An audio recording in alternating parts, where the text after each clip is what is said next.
This is great. I know, like I said, I see lots of familiar faces, and we've got some people on the phone with us today. Thank you, everyone, for joining us. We scheduled this program specifically about our social work services at New Ground this month of March, which is National Social Work Month. So usually at New Ground, we do some sort of celebration for our social work staff and our social work interns. So usually it involves food, lunch or something along those lines. But with, COVID, things have been like that have been on hold. So instead we decided to put on a program and welcome all of you to joining us. So again, thank you for Zooming in, and we're going to have a great program today. I'm going to be speaking with our lead social worker, who's probably one of the best people to hear about social work at New Ground from directly. And then we have a couple of our social work interns on. We'll have a couple of words with Jacqueline Farrigan, who's a former social work intern here and now a member of our Young Professionals Board. And then we're going to open it to questions and answers from all of you, or questions from all of you, so you can get some answers to any burning questions that you have.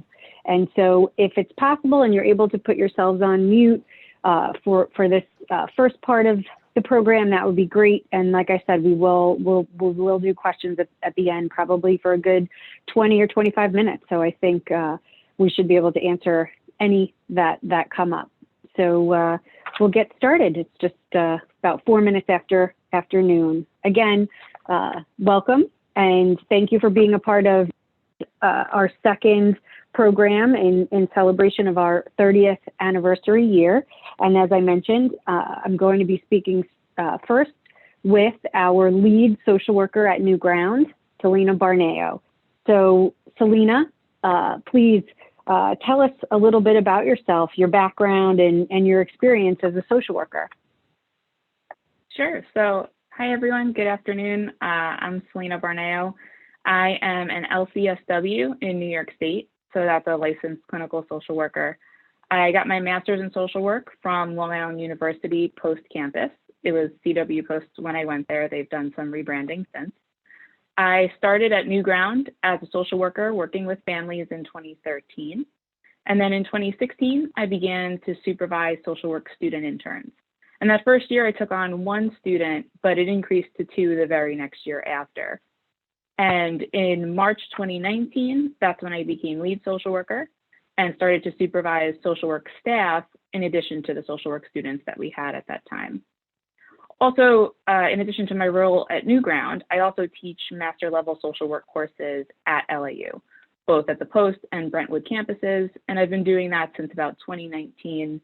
I've taught classes ranging from policy to administrative behavior to community-based practice with social work for children and families, which is obviously a great match for what I do here at New Ground. You've definitely been busy in the social work field, Selena, and I do have to just take a moment to say thank you, and that New Ground has been very lucky to have you on board with us for so long. Social workers don't always stay for so many years in one location. The job can be demanding, it's challenging. Often as social workers, we're involved in people's difficult lives and helping them try to get through problems. So there can be burnout. And Selena, you've really just done a tremendous job, continued to grow while here at New Ground. And now, for example, teaching, you're bringing that great expertise to the table to also help our veterans and families, which is terrific. So what made you choose social work as a career? Well, I've always enjoyed and wanted to help others, I think, in my personal and professional life. Originally, I had received my bachelor's degree in child and family studies and wanted to work with primarily children. So I began working in a daycare setting as lead teacher of the infant and toddler classrooms. And in some cases, what I had noticed was that Child Protective Services would come in to check on some of the kids. They were conducting an investigation of reported child abuse or neglect. And while I tried to support all of the families of the children in my classroom, it really became clear to me that with a different role, maybe as a social worker, I could really affect that change on a greater level by working with the entire family unit instead of just the kids. And that's when I did my research on what social work was, and I went back to school for my master's in social work. Well, I definitely think I can say for all the veterans and families that you are helping and have helped, that we're all really lucky that you made that decision.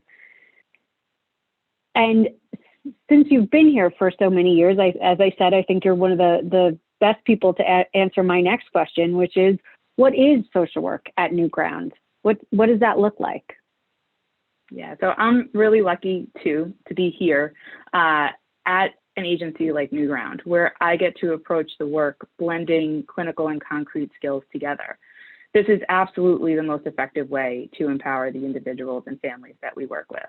Not only are we working on really concrete tasks, such as crunching numbers, trying to make the budget work each month, but we're also addressing the underlying and sometimes unconscious thoughts, behaviors, and habits that impact our spending patterns. So when we explore these long-term beliefs about managing money and where they came from, we can often make positive changes to permanently reframe these thoughts so that they last for years to come and truly break that cycle of homelessness. The best way to really explain this combination is by sharing a story that demonstrates this. So a few years ago, I had worked with a family, and when they came to us, they were originally in a homeless shelter. They worked in our Jumpstart program and then transitioned to our long-term housing program. The family consisted of Dad and his 2 school-age sons. And for Dad, as the adult in the program, him and I had regular individual weekly meetings. So during those meetings, we talked about his short-term and long-term goals. We discussed any barriers or challenges that he might face on his way to achieving them and strategized how to overcome them. We did a lot of financial literacy work, which typically is very concrete when we think about it, those crunching the numbers, making sure the budget works, but it's also therapeutic in talking about the feelings and reasons why he might go off his budget each month. We worked to overcome the emotional aspects of money management. So while he was raising his sons, they were school-aged, and he, like any parent, wanted to give them the same things that the other students in school had, whether it be a new iPhone or the latest new gadget. And it was really tough for him not to be able to provide those things, because if he did, then it would detract from his own financial progress. So our meetings played a crucial role in navigating these emotions related to him gaining financial stability and being able to eventually afford independent housing. So we did the intense budgeting work. At some point, we lined up our meetings with his pay dates, which was really helpful. So we would meet when he got paid, and we would go over what money went into the bank account and what needs to go out based on his expenses and the timing of the month that it was. We would do things like look over his bank statement together, just to make sure that the plan really matched up with what was going in and out each month. We strategized how to save money. For him, that meant prepping more meals at home, which is easier said than done. He was working 2 jobs, really trying to stay on track, and it's more convenient to maybe do takeout, but really saved him money to prep meals at home. So we ended up coming up with a plan that involved his sons. So they would assist in some of the cooking and prepping for meals so that they could save money as a family and spend that time together too, which was pretty nice. And on a larger level, we advocated on his behalf with the Department of Social Services, requesting a fair hearing when we didn't necessarily agree with the determination that they had made regarding his benefits. I also accompanied him at child support court. At some point in time, he decided to file for child support from his children's mother for purposes of their own financial stability. And I supported him not only by assisting with the paperwork, which can be really tedious for a court process like this, but also physically I went to the building with him on those court dates, so he didn't have to go through that alone.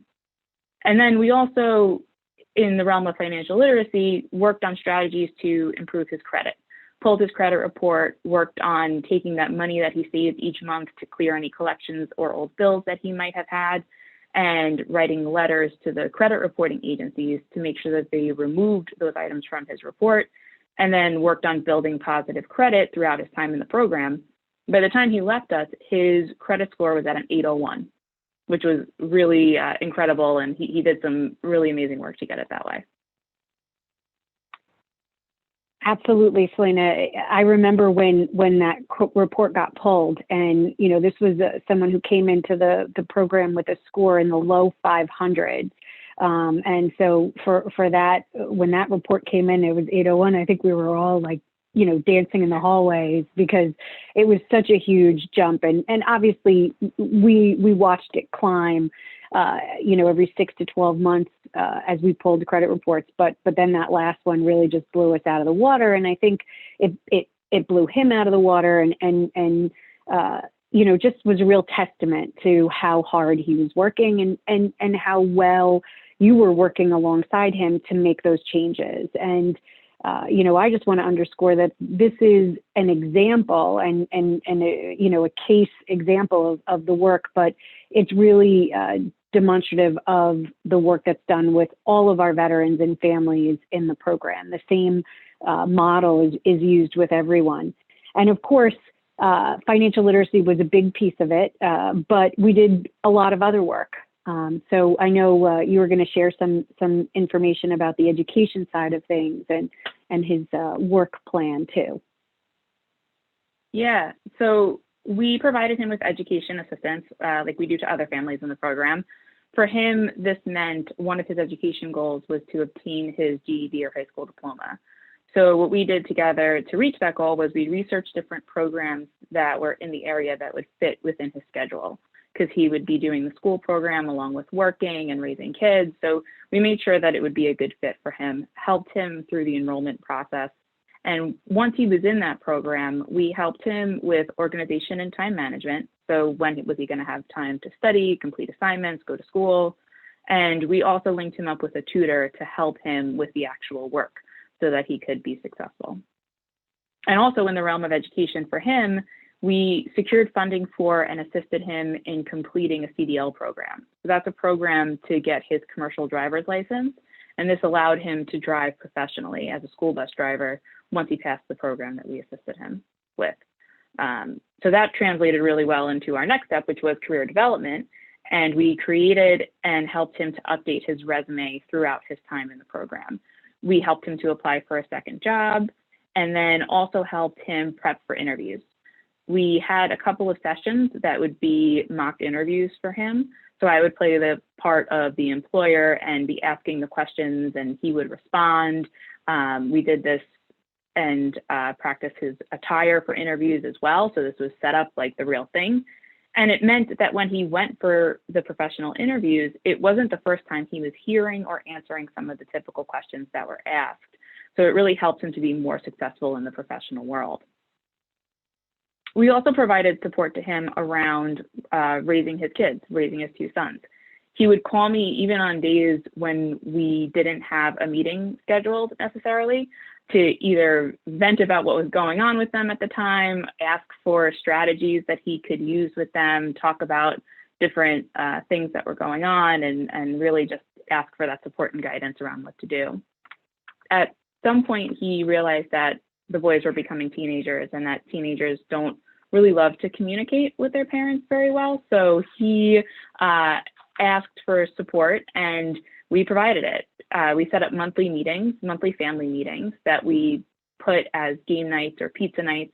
So I would go into the home with the family with pizza and design and customize these games and icebreakers to play with them to promote family conversations. And then when I left, I would leave these games with them so that they can continue to engage in these activities without me and continue the progress they had made as a family. It's great. And I think, Selena, sharing this story is super helpful because it really just shows, I think, the depth of service that's provided and the social work that's done here at New Ground, and also all of the different areas that we work on. We know that there are many boundaries or barriers to preventing our families and veterans from being successful. And if we don't address all of them, they're going to be stuck in the cycle of homelessness and poverty. And our mission is to break that. And along those lines, you also did a lot of work with the boys themselves directly. Yeah, absolutely. So they started with us when they were 10 and 13 years old. And it seems like they really grew up while they were in the program. And because at Newground, we work so much as a team, they really had an immense support system around them throughout their time here. And I had regular individual meetings with the boys, similar like I did with Dad, but obviously talking about different goals and different topics. One of the boys was on the shy side, and he had created a goal to make more friends. So we discussed his increased involvement in school groups and expanding his social network in a positive way. So his high school had a list of clubs and sports that were available to him. So him and I went over this list, we discussed his interests, and he was able to pick which clubs or sports that he wanted to join and to be able to make more friends. For both of the boys, when they became of age to work, they were really interested in applying for after-school jobs. So we would go online together and apply for jobs in retail, fast food, anything that was available that they were interested in. And once they were able to get these jobs, they had money coming in. So they had paychecks that we could really then translate to talk about financial management together. You know, what do you do with a paycheck? How do you open and manage a bank account? How do you build positive credit as a teenager? Why is it important to build positive credit as a teenager? Most people are not taught these skills at a young age. And for these boys, they can now take these skills into adulthood and become financially successful adults. When the boys were in 11th grade, we helped them to complete the financial aid application online, talking about higher education. What happens after high school? Do you want to go to college? Do you want to look at a vocational plan? And one of the boys was really interested in automotive and diesel technology. So we researched the different programs that were available in the area that would work.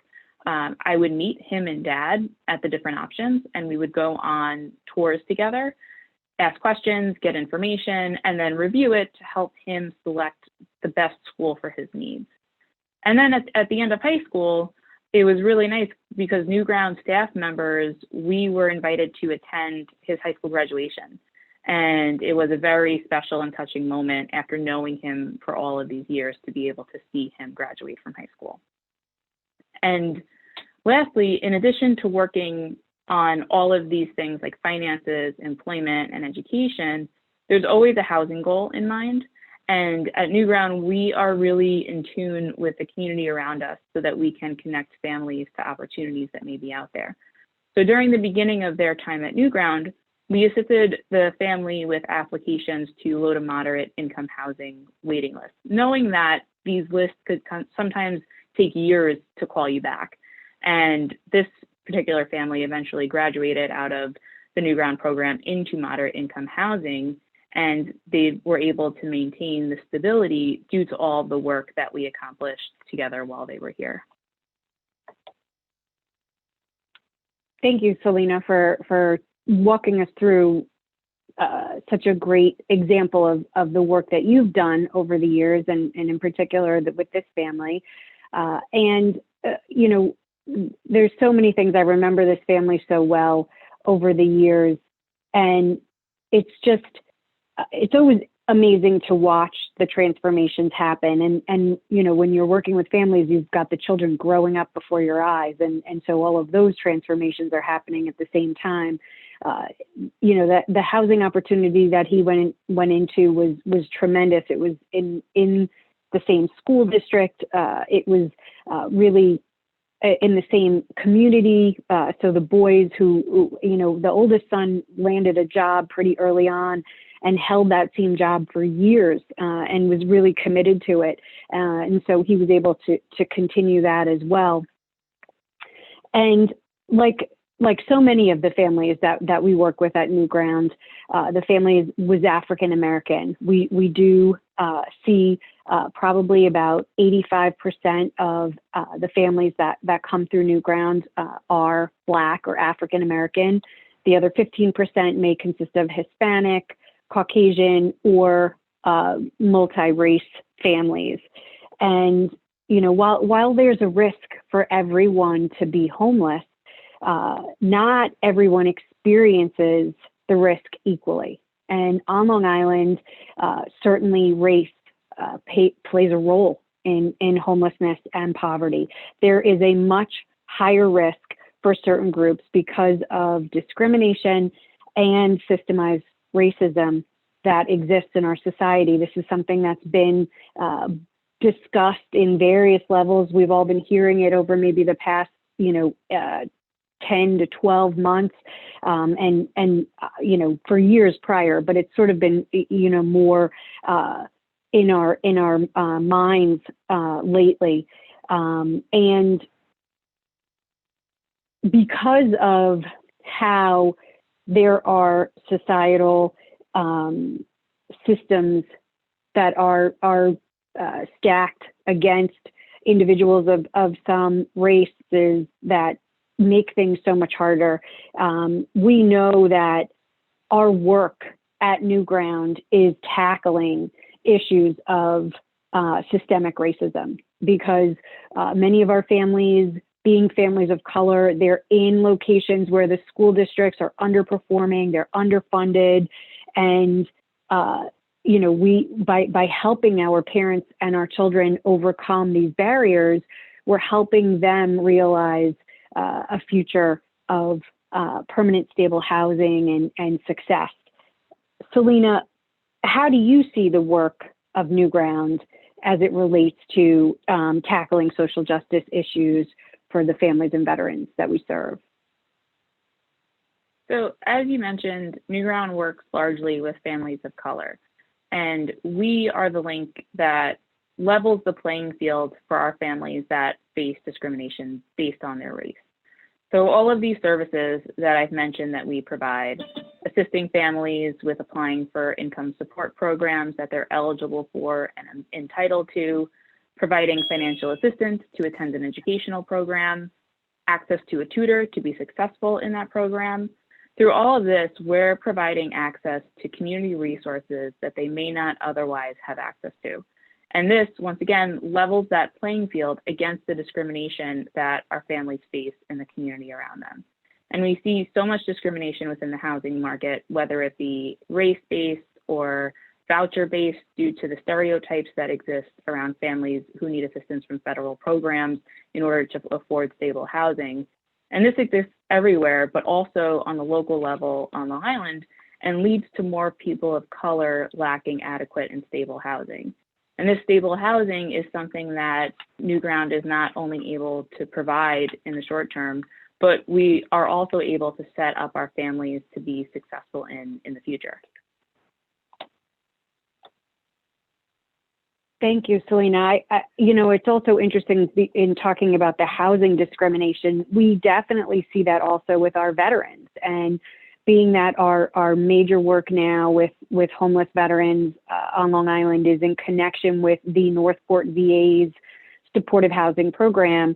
That's a voucher-based program. So the veterans receive a housing subsidy that's similar to Section 8. It's called a HUD-VASH voucher instead, but they're facing the same discrimination because you've got landlords who have this idea in their mind of what Section 8 means, and they automatically close the door to it, and they don't want to consider renting to someone with a voucher. And so the veterans, regardless of color or race, are facing that housing discrimination because of the subsidy or the voucher that they're coming to the table with. And so it's an ongoing challenge. And I think one thing that we're also doing in that area is trying to help educate landlords through the process. We've certainly done that with both our family program and our veteran program when we're helping them find an apartment. If we come across a landlord who's resistant because of voucher, we try to come in with the educational side to break down that barrier and let them know, what does a voucher mean, and what what this tenant is bringing or potential tenant is bringing to the table. So thank you, Selena, for sharing all of your stories and information with everyone today. I'd also like to shift it for a moment and welcome Jacqueline Farrigan. She's also with us, as I mentioned earlier. Jacqueline is a past social work intern. She interned at Newground from September 2016 through the spring or summer of 2017. And that was during her last year of her Bachelor in Social Work program at Adelphi. And she was the first student that Selena supervised at Newground. And I think a testament to both of them, I will say that toward the end of her year, Jacqueline applied for an award for her supervisor because she thought Selena was such an outstanding supervisor. And Selena won the award. It just, I think, speaks to who both of you are as social workers and professionals. Jacqueline then completed her master's social work program at Adelphi in 2018, and shortly after graduating, she joined our Newground Young Professionals Board and has been an active member the past few years, and more so even the past few months, as she's been a member of our 30th anniversary committee and really helpful, just tremendously helpful in getting out information about Newground on all of our social media sites. So Jacqueline, I'm going to put you on the spot for a moment and ask if you want to share with everyone, what did you learn here at Newground during your internship experience that you've carried forward into your professional social work life? Thanks, Shannon. It's great to be here. Good afternoon, everyone. I learned a lot at Newground over that 9-month period. One of the major things that I took away after having been in the field for a few years now is that with the conference meetings that you guys had each week, you guys really worked as a team. And that's something that I have been lacking in my portion of my career. I've tried to start it up at a few of the places that I've been involved with, and there's just no space for it. So it was great that you guys were able to create a space where all of you could work together to help the clients. Because what I've noticed is that is what really helped me while I was there.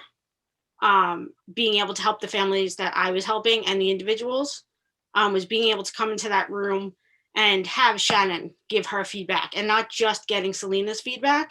Because sometimes Shannon had different ideas, or Evel had different ideas, or the other social workers had different ideas that Selena and I just didn't discuss during our supervision hour each week.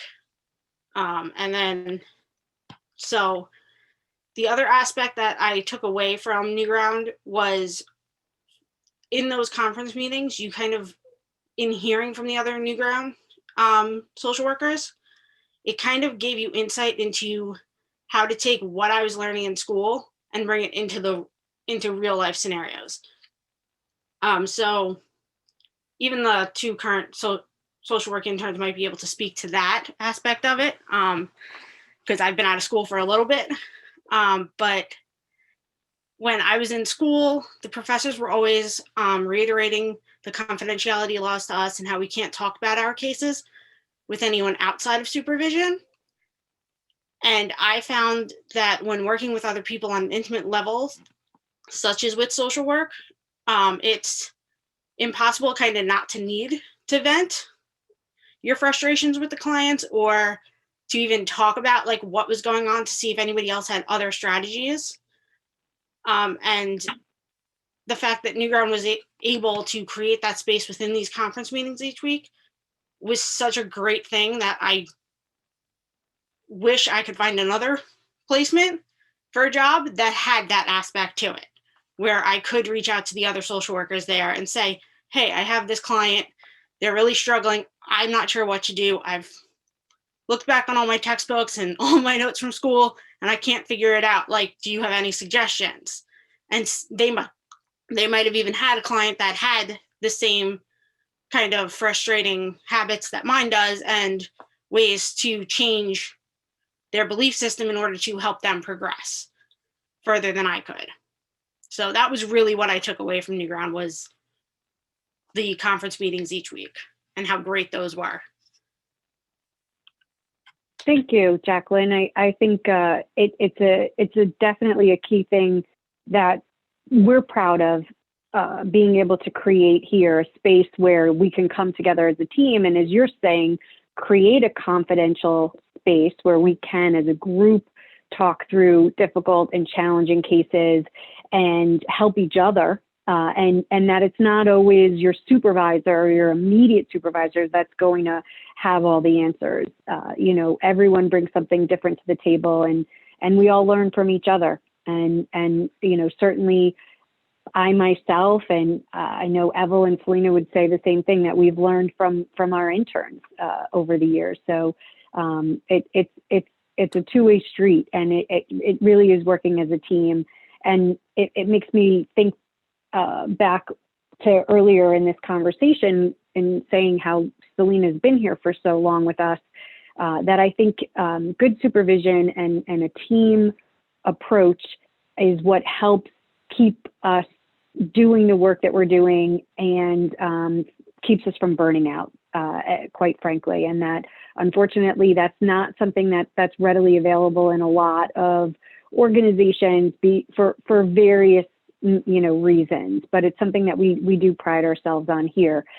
So I know it's just a little after 12:30. Thank you again, Selena and Jacqueline. We're going to open it up to questions in a moment. We've got at least one already in the chat, so I'm going to touch on that briefly, but I do just want to ask our current social work interns to give everybody a wave. We've got Catherine Franjos and Maeve Testa, who are both interns with us right now. Actually, they started in September, and they're going to be finishing in the next few weeks. So it's beyond belief that the year is almost up already, which is just crazy. But that's what happens, right? Everybody, time is just marching on. So we've got a question in the chat box here asking, where is he now in his personal and family situation? Obviously about the story that Selena told. I will say that because of how we operate at New Ground, and recognizing that for many of our families and veterans, the time that they're with us is some of the darkest moments of their life. Being in homelessness and, the trauma that they're experiencing. This is something that is really hard to go through. And so when families graduate from our program and move on into permanent, stable housing, there are no strings attached, in the sense that we don't keep tabs on them after they leave, and we don't request or require that they report back to us on what's happening. So we don't always know where people are after they leave us. A lot of times we do hear back from parents and veterans to say, oh my gosh, my son graduated from college, or my daughter landed her dream job, or I'm a grandmother, or any number of things. So it's exciting when that happens, but it's not required. It's not something that always happens. With this particular family, we've had some sporadic contact from, I will say, and we know that Dad's still working. He's doing well. He's in his apartment. The oldest son had started a vocational program after high school, and the youngest was on track to be graduating from high school. So, Selena, I don't know if you have any other things besides that we might have updates on for him and the two boys. No, I don't think that there's any other updates. When they left us, the housing that they secured was exactly what they wanted. It was affordable. They had no plans of leaving. So it's my understanding that that's maintained. Great. Any other questions? I think Gary Gendris. Selena, first of all, I want to thank you for all the great work that you do for RotaCare. We're so happy that you're with us and have been with us for so long. But I was just curious, how did you find New Ground in the first place? And why did you select New Ground as the place to work, particularly if you had other choices to pick from? Yeah, so I haven't told the story in a while. I applied and just off of an ad online when I was looking for social work jobs after school. And during the interview process, one of the questions that Shannon had asked me was, how do I manage the stress of working in the field that we do? So like we touched on before, dealing with burnout, and I talked a little bit about my support system, but that really indicated to me that this was the right place for me, that there would be other colleagues around that would be supportive and understanding of the nature of the work that we do. And it was the best decision I ever made. Clearly, the culture and support here, I think you really can't find in other agencies. I'm glad you picked us. Me too, thanks. Thanks, Gary. Any other questions or thoughts or feedback? And you know, again, we've got board members here. We've got Evel, our associate program director, and who, you know, is wearing two hats. I think the doorbell just rang, so she just ran to get the door. Anybody have any other comments or questions that you want to throw out there? You know, Shannon, Ed Thomas here. How are you? I joined a little bit in progress because I got detained from a 11:30 Zoom call. But two things really kind of jumped out at me when I joined. And Selena, you were in the middle of your presentation. And, you know, I too often take this for granted, which is your comment about the benefit of stable housing and the impact that it has on our families, the impact that it has on our veterans. And for all of us that have stable housing, it is something that we unfortunately times take for granted. And it's one of the things, and it's why I'm a board member, because it's what New Ground stands for. It's our story. It's a component that makes such a difference. So kudos to your comments when I caught them in the middle of it. And then I wanted to mention, Jacqueline, your comment. It really resonated with me, particularly the piece about the conference meetings, which I need to get to know more about, but the benefit of them. And, you know, on the business side, which I spend most of my life in here, we spend a lot of time mentoring people. And we spend a lot of time mentoring younger people that are in school. And your commentary about coming out of school and seeing these conference meetings and seeing the collaborative teamwork that kind of reinforces maybe what those teachers and professors were saying really kind of brings this to light, because a lot of what we do in the real world is what we learned when we were in school. And it's just good to see that these conference meetings are having such a positive impact, Shannon and team, on what we do and how we do it. So really reinforces the value of us as a team that works collaboratively together so that we can make a difference for our families and our veterans. So appreciated the validation for that. Thanks, Ed. Yeah, great thoughts. And you know what, Ed, I think that kind of circles us right back to where we began the conversation earlier about it being Social Work Month. And that unfortunately, as Jacqueline was saying, that, you know, not a lot of social work-based organizations can carve out the time and space for these team meetings. But as social workers, as a profession, we do better collectively. You know, it's a part of our training. It's a part of our being. And you know, social workers are in the business of helping people. That's our job. You know, that's our profession. And so it's only natural for us to be helping each other, helping other social workers in the setting to do the job we want to do, to continue to do the work that we're doing, to support each other and grow together.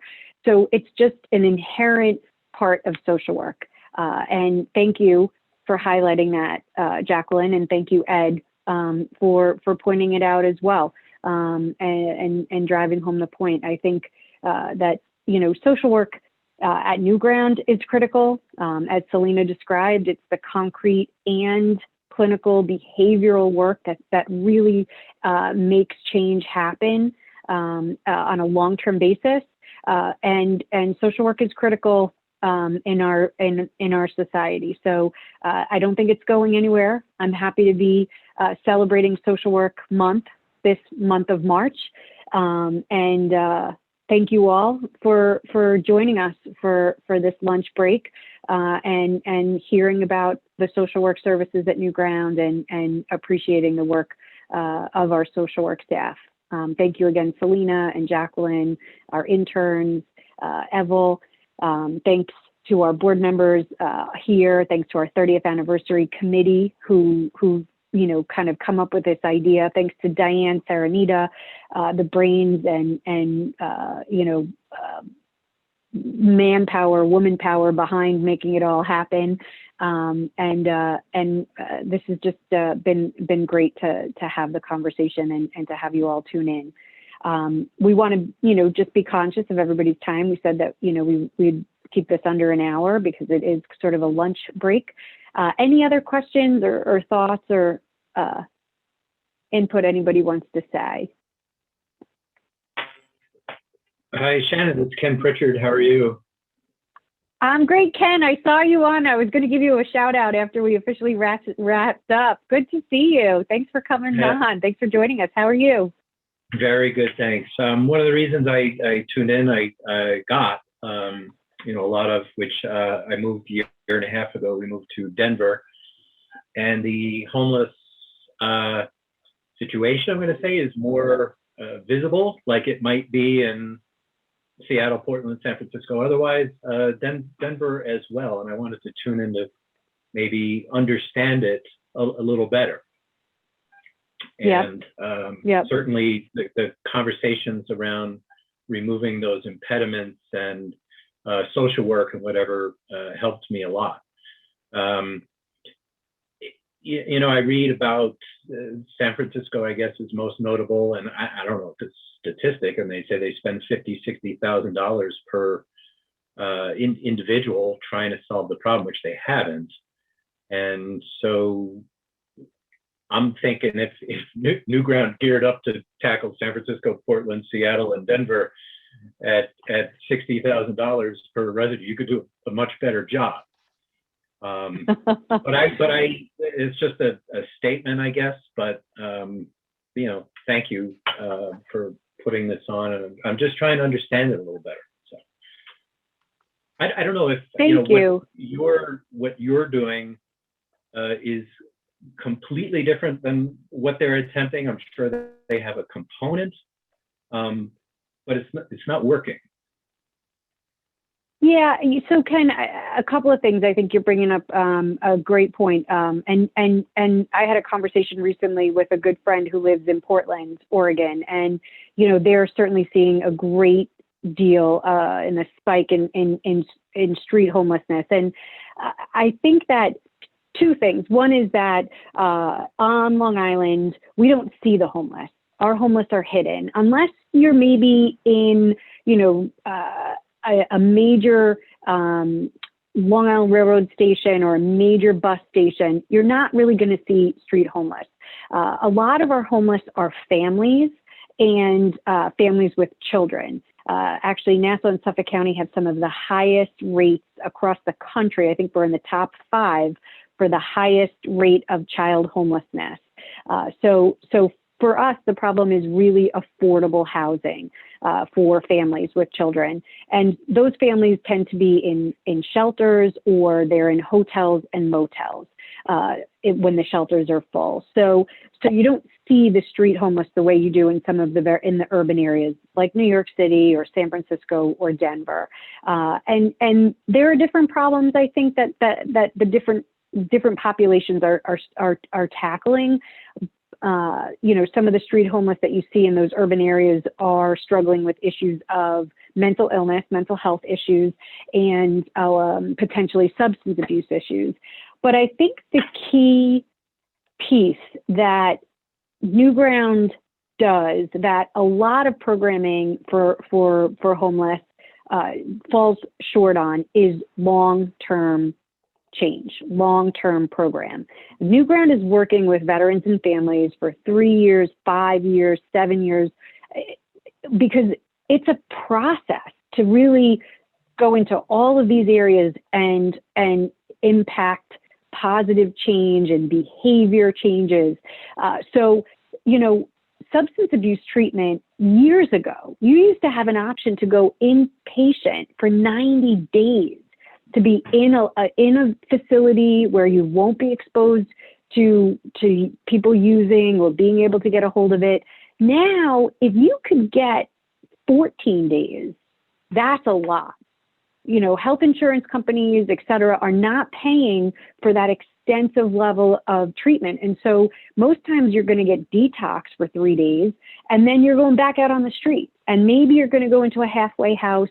But the long-term help isn't there. And that's not a part of the solution for that a lot of programs are bringing to the table. And I think that's where they end up not having the impact of the long-term impact, because they're short-term, almost Band-Aid solutions to problems that are rooted in someone's life and that need to be addressed over a longer-term period.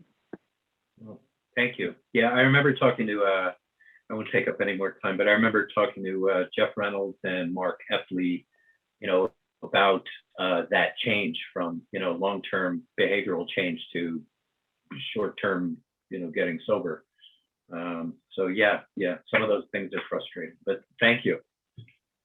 Yeah, thank you, Ken. And you know, I highlighted specifically the substance abuse piece, but you know, it goes across all areas. Like we've seen, you know, for example, Newgrounds education programs. We will help support our families to do an associate's degree or a bachelor's degree, because that's going to get them the education they need to get the job that's going to provide a livable wage for them to support their family. But we come up against other programs that will only support them doing a 6-week vocational course or maybe a 6-month vocational course where they're just going to be making minimum wage or a little over minimum wage. And that's not enough money to afford a place to live on Long Island. The recent statistics are that family of 4, if you want to be able to afford rent for a family of 4 at a reasonable level of your budget, so maybe 40% of your budget's going to housing, you have to be earning more than $36 an hour. That's more than double minimum wage for us. So, you know, it's just it's impossible. And again, that's sort of a short-term solution where it's like, oh, we'll get you an education program, but it's an education program that doesn't get you the money that you need to be able to afford moving on. So long-term, I think, is the goal. Long-term change, long-term solutions. That's certainly a focus that we have. Thank you, Ken, for bringing up, I think, a really good point, because you know, people have asked that question before. It's certainly come up before about, you know, what homelessness looks like and how it's different here than elsewhere. And it's just great to see you. So thank you for joining all the way from Denver. Good to see you. Yeah, the 4 places I highlighted, you know, Denver, Portland, Seattle, and particularly San Francisco. It's where the housing costs have spiked. They spiked. I mean, they've doubled in the last 5 years in Denver, doubled. And that's another factor for sure. Absolutely, definitely. So again, thank you, everybody. It's just about 10 to 1. So again, we want to make sure we keep to our time frame. Anybody, any other last questions or comments? Otherwise, we're going to wrap this up and wish everyone a wonderful day and enjoy the spring. And tune in for our next program. Hopefully a couple of months, we'll have another chat about Newgrounds, and we'd love to have you with us. Ken and the team, great way to spend lunch with you guys. Thank you. Bye, everybody. Thanks, Ed. Thank you. Good job, Selena, Jacqueline. Great job, everyone. Bye-bye.